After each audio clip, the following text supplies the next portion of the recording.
Bonjour et bienvenue dans cette nouvelle vidéo. Ici le fan de Komiya. Le set EV8 est sorti hier et on va déjà s'intéresser à l'espérance sur la série, c'est-à-dire l'argent que vous pouvez espérer récupérer en ouvrant un booster si vous vendez les cartes.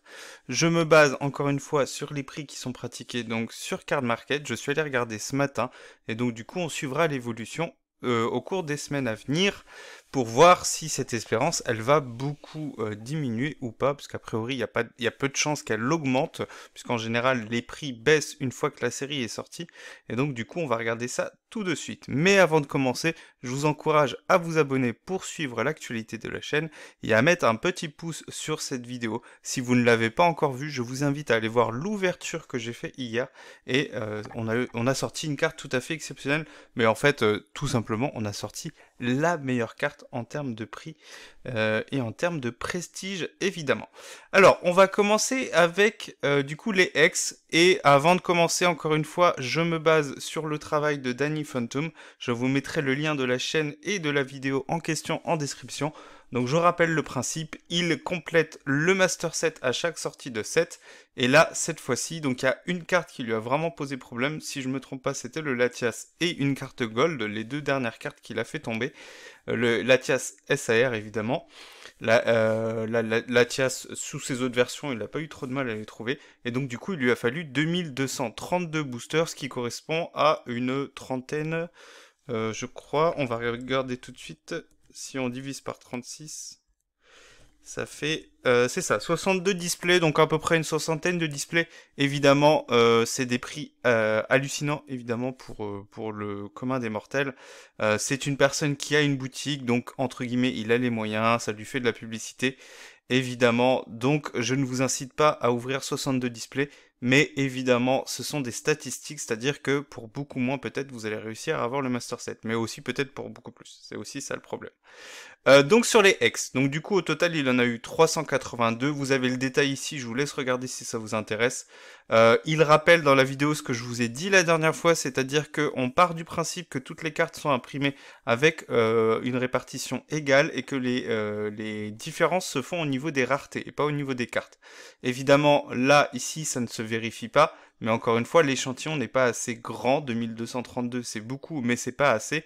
Et donc, le seul moyen d'avoir la certitude, ce serait soit d'avoir la confirmation de Pokémon Company, ce que à mon avis ils ne feront pas, soit d'ouvrir en fait tous les boosters et d'avoir donc tous les noms. Mais j'aime bien aussi avoir cette hypothèse-là, puisque eh bien sinon ça serait complètement tronqué, c'est-à-dire que Pokémon Company déciderait de quelles cartes sont imprimées en plus ou pas.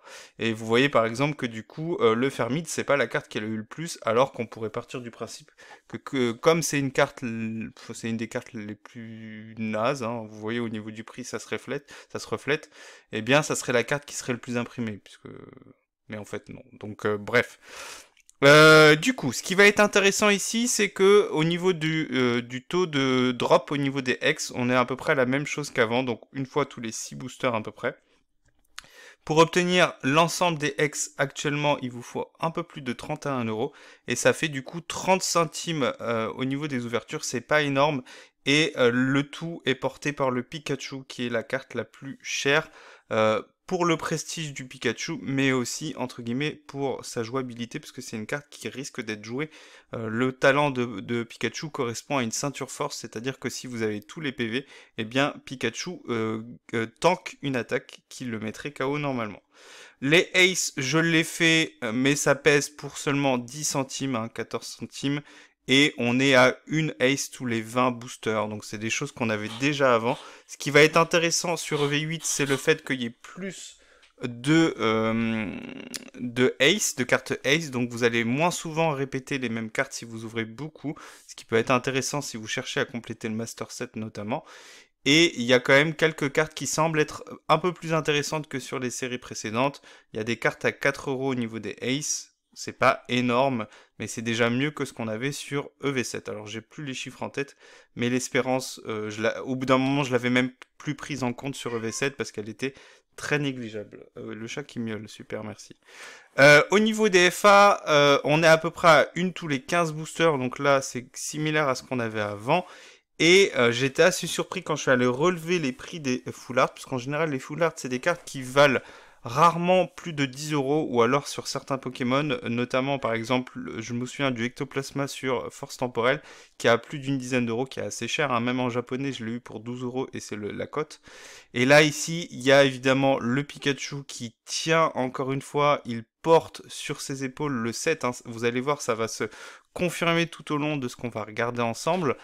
Il vaut pour quasiment 10 centimes, ce qui est énorme pour une carte, hein, en sachant qu'on a 0,32%, c'est très très faible d'obtenir cette carte-là, mais rien que cette carte, elle vaut pour 10 centimes. Ça a l'air de rien, mais c'est énorme au niveau de l'espérance, puisque du coup, ça compte pour un sixième, vous vous rendez compte? Donc un sixième de ce que peut rapporter une FA quand vous ouvrez. Donc c'est assez fou. Par contre, évidemment, si vous tombez sur des FA moins prestigieuses comme le Pandralugon, le Scovillain et ainsi de suite, là ça baisse fortement. Donc normalement sur une display, vous allez en avoir deux, voire trois. C'est assez rare, mais en généralement vous en avez quasiment deux sur. Donc si vous avez beaucoup de chance, vous tombez sur des FA qui portent et qui vont vous garantir, si vous vendez du coup un argent, je ne sais plus ce que je dis, j'ai très mal dormi cette nuit. Bref, si vous avez de la chance, vous pouvez tomber sur des cartes qui peuvent vous rapporter si vous vous décidez à vendre, mais à l'inverse, vous pouvez aussi avoir eh bien l'inverse, c'est-à-dire des cartes qui vont vous rapporter très peu et qui risquent de faire baisser votre espérance et votre rentabilité. On y reviendra après. Donc quand même au total, il faut un peu moins de 200 euros pour avoir toutes les cartes avec les cotes actuelles. Ça va baisser sur certaines, mais il y en a d'autres qui vont se maintenir. Je pense que le Pikachu, on peut espérer une vingtaine d'euros. Ou à l'inverse, si du coup les gens se décident à le garder. Mais il faudra voir. Et au niveau des répartitions, vous voyez que c'est assez aléatoire, mais on garde en tête quand même l'hypothèse. Il dit notamment qu'il a eu beaucoup de mal à avoir le Curem, mais c'est le hasard, hein. Évidemment, Curem n'est pas moins prime que les autres. Je ne pense pas, du moins, j'en reviens à ce que j'ai dit tout à l'heure. Donc au total, il a quand même eu 150 full art. Au niveau des AR, les AR, il y en a énormément sur cette série, il y en a 23. Vous voyez que les chances d'obtenir une AR spécifique, donc une que vous voulez, elle est que de 0,35, c'est très faible. On a vu rarement aussi peu sur EV pour l'instant. Peut-être sur EV2, vu qu'il y en avait beaucoup, on devait être sur des chiffres similaires. Mais en tout cas, sur EV7, c'était pas aussi bas. On le reverra tout à l'heure. Je sais pas si j'ai remis le tableau avec les spécifiques. On est à une AR tous les 12 boosters. Donc, sur une display, vous en avez deux sur. Et lui, il a eu le cas avec plusieurs displays à 3. Mais plus généralement, vous voyez que comme c'est 12,3 à peu près, vous avez plus de chances d'en avoir 12 que 13. Au niveau des répartitions, c'est toujours la même chose, hein, c'est très inégalitaire. Avec le Hermure qui, pour une raison obscure, était tombé que 3 fois, il a été très surpris. Évidemment, le reste, ça reste assez bon, avec le Denticris seulement à 5. Mais à l'inverse, vous voyez par exemple le Créfollet, il l'a eu 13 fois. Donc là, c'était toujours pareil, c'est vous et votre chance. Et il y a quand même quelques cartes qui portent les AR, du coup notamment avec le Latios. Le Morpheo, j'étais surpris de voir son prix. Le Malvalam qui cote assez haut à 25, c'est assez fou. Et quelques-unes comme le Hermure, le Créfollet qui est assez haut. Donc les AR en général, on en a une ou deux qui coûtent assez cher. Et le reste, en général, ça finit par baisser, donc faudra voir, faudra surveiller. Le Poulpaf, j'étais surpris aussi à 13 euros. C'est une carte qui est en japonais. Bon, après, est-ce que ça vaut vraiment le coup de comparer avec le japonais que j'ai eu pour 2 euros à peu près, donc évidemment, 13 euros là, c'est beaucoup plus cher. Et le Guerriègle aussi qui est très beau que j'ai eu en display japonaise à 12 euros. Donc dans l'ensemble, les AR rapportent pas mal puisqu'on est quasiment à 1 euro, c'est assez fou. Donc si vous arrivez à trouver un booster à 5 euros, eh bien avec ne serait-ce que les AR, vous vous en tirez à eh bien du coup 20% de rentabilité, ce qui est assez énorme pour une rareté. Par contre, au niveau du total, ça explose puisque du coup on est à 250 euros, c'est assez cher. Mais encore une fois, on est le lendemain de la sortie, même s'il y a déjà beaucoup de disponibilité, la population sur CM est déjà très forte, les prix vont baisser et du coup je pense que je referai le point en milieu de semaine prochaine et je pense que le total aura peut-être baissé d'une... Alors, ça va pas baisser de 50%, ça devrait baisser je pense d'une dizaine ou d'une vingtaine d'euros max, mais il y a quand même de fortes chances que ça ait baissé puisque toutes les cartes qui sont peu recherchées vont fatalement baisser puisque les gens qui les ont et qui vont les faire drop, ils vont avoir plus de concurrence et le marché va s'équilibrer. Mais je trouvais que c'était intéressant de vous regarder les prix dès le premier jour, juste après la sortie, parce qu'on a déjà quand même pas mal de population. La population était déjà forte hier, j'étais déjà surpris, et les jours avant. Et du coup, c'est intéressant quand même de déjà regarder. Bon, en tout cas, les chances de faire tomber une AR spécifique est très faible. Les SAR, et je dois avouer que j'avais finalement raison sur les premiers chiffres que j'avais eus, puisque l'échantillon là est beaucoup plus important, et le fameux 60 qu'on avait obtenu au début, hein, une SAR tous les 60, et derrière j'avais obtenu un chiffre qui était beaucoup plus proche de celui qu'on avait eu après, et là l'échantillon est le double de celui que j'avais pris au début, donc on peut considérer que 65, 70, voire au pire 75, ça semble être le taux habituel sur cette série. Donc c'est assez énorme, hein, puisque je rappelle que sur EV7, pour 8000 boosters, hein, c'est-à-dire 4 fois l'échantillon qu'on a aujourd'hui à analyser, on était à 1 pour 90. Donc c'est considérable. C'est-à-dire que là, si c'est autour des 65, donc maximum, allez, on va dire 70, vous avez quasiment la certitude d'avoir une SAR toutes les deux displays, ce qui est assez énorme, hein, puisque sur EV7, on était à 1 tous les 3 displays. Et là, c'est énorme. Je crois qu'on n'a jamais vu ça sur EV. C'est du jamais vu. Même le Amphinobi n'arrivait pas à tirer EV6 vers le haut. Mais là, c'est incroyable. Vous avez actuellement, encore une fois, actuellement, ça va changer, 4 cartes au-dessus de 100 euros. Des cartes que vous avez 0,14% de chance de faire tomber. Ça a l'air peu, mais quand on considère les sommes qui sont là, qui sont assez importantes, le Trioxydre à 100 euros, le Milobulus à plus de 150 euros, le Latias à 190, et je pense que lui, il a encore un potentiel, le Pikachu à plus de 300 euros, c'est complètement fou. Eh bien, on obtient, et là, c'est dingue, 1,5€ d'espérance, c'est énorme, je ne sais pas si vous vous rendez compte, d'espérance quand vous ouvrez des boosters et si jamais vous faites tomber une SR. Donc du coup, pour comprendre hein, en mathématiques l'espérance, j'explique un peu rapidement, c'est en gros le gain potentiel que vous allez obtenir en provoquant un événement.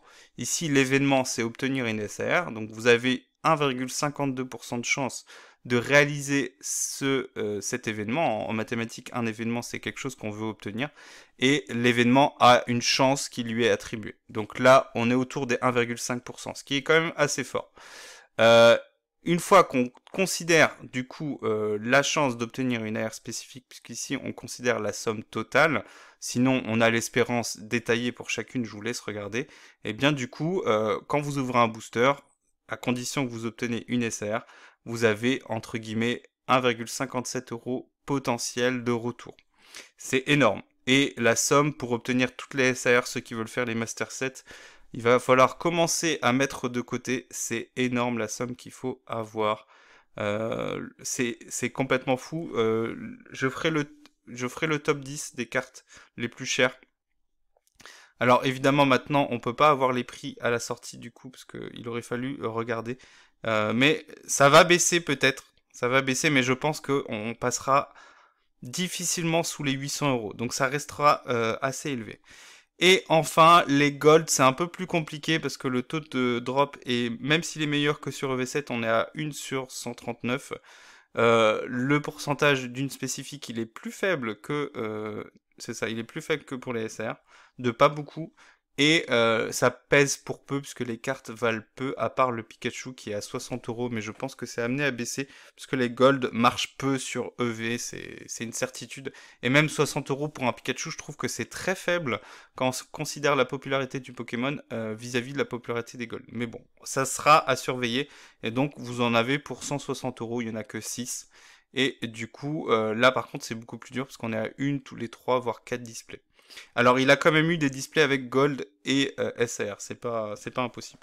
Donc, je vous ai mis ici le total. Donc, on est actuellement à 3,7€ d'espérance, ce qui représente une rentabilité complètement folle.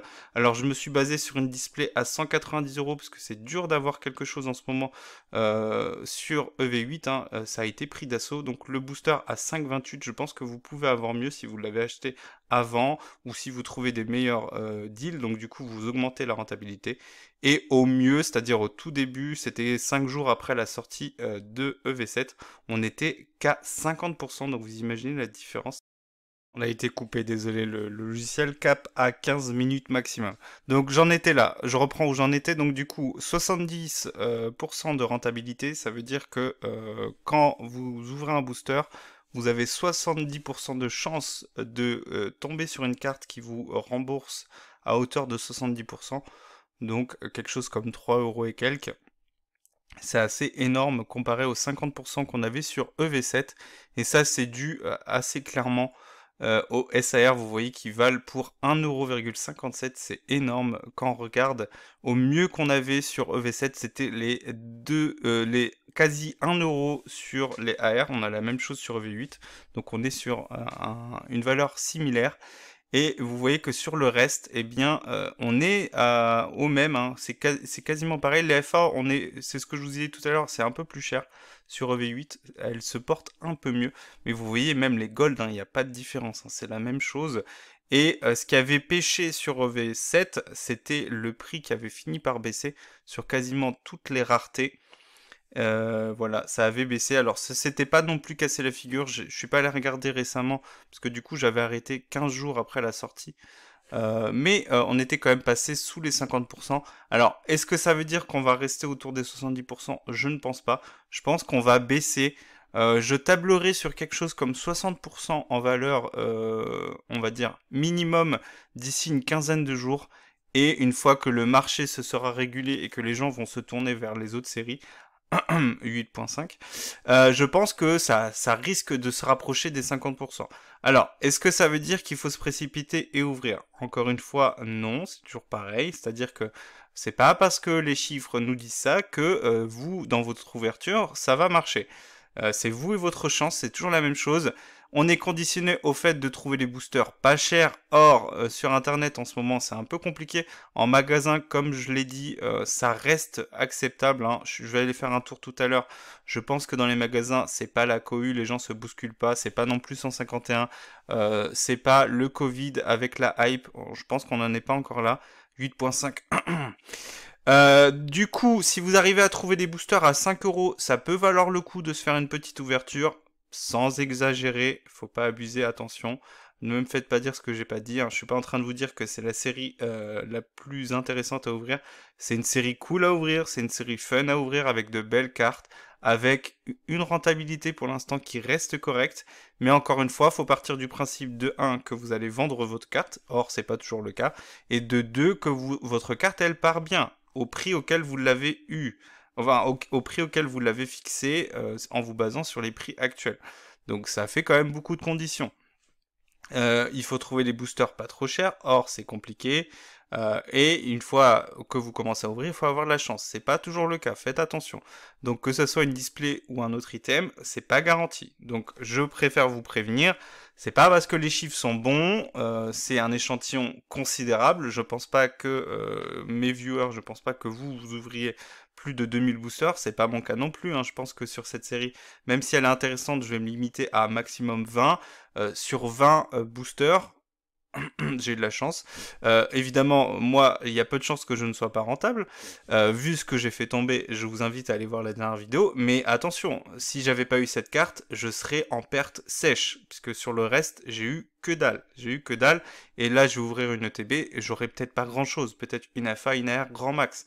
Donc encore une fois, c'est vous et votre chance. Si vous voulez jouer le jeu, n'hésitez pas à me mettre en commentaire ce que vous avez obtenu. Mais encore une fois, je vous appelle au calme et à être raisonné, c'est-à-dire que ça reste un gacha, ça reste un jeu de chance. Et même si pour l'instant les conditions sont réunies pour que ça soit, entre guillemets, pas trop mal, eh bien il faut rester prudent et faire attention quand vous vous engagez sur ce chemin-là. Voilà, on refera le point je pense la semaine prochaine et encore une dernière fois, un peu comme j'avais fait sur V7. Peut-être pas toujours avec une vidéo aussi longue, puisque là celle-ci elle va être autour des 20 minutes. Peut-être en short, on verra bien. De toute façon, je vous tiendrai au courant. Et en tout cas, merci beaucoup pour le soutien. N'hésitez pas à regarder la vidéo dont je vous ai parlé. et à vous abonner à la chaîne si c'est pas encore fait. On se dit à bientôt pour une vidéo analyse ou une ouverture ou une présentation de commande. J'attends mon EV8 que j'ai précommandé qui devrait arriver la semaine prochaine. Allez, on se dit à bientôt. Ciao!